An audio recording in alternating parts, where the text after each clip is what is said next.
ये धरती है, लेकिन ऐसी जैसी हम जानते नहीं। चारों तरफ बर्फ, अंतहीन सफेदी और एक ऐसी ठंड जो जीवन की परीक्षा लेती है। यहाँ सांस लेना भी अलग अनुभव है। हर सांस के साथ हवा में बर्फ बनती दिखाई देती है। ये ठंड शरीर को नहीं, सीधे समय को छूती है। -90 डिग्री सेल्सियस, इतनी ठंड कि धातु कमजोर हो जाए और इंसानी शरीर कुछ ही पलों में हार मान ले। पूर्वी अंटार्कटिका का ये पठार धरती का सबसे ठंडा स्थान है। यहाँ सूरज भी कमजोर पड़ जाता है और ठंड राज करती है। इस तापमान पर चीजें टूटती नहीं, वे जम जाती हैं। ये ठंड हर भौतिक नियम को धीमा कर देती है। चारों तरफ बर्फ है, फिर भी पानी सबसे कीमती है। हर बूंद बर्फ पिघला कर कमाई जाती है। यहाँ रास्ते नहीं होते, सिर्फ दिशा होती है।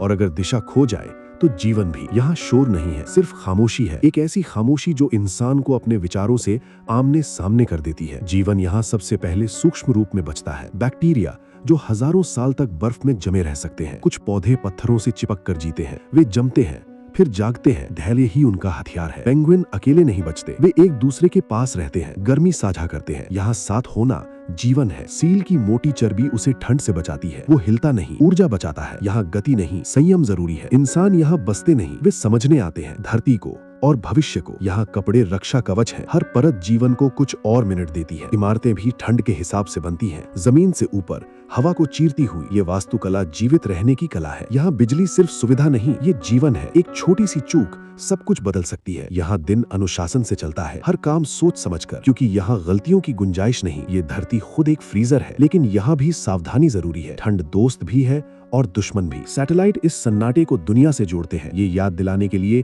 कि इंसान अकेला नहीं। इस जमी हुई दुनिया में जीवन शोर नहीं करता, वो चुपचाप टिके रहता है। 90 डिग्री सेल्सियस में जीवन लड़ता नहीं, वो ढल जाता है।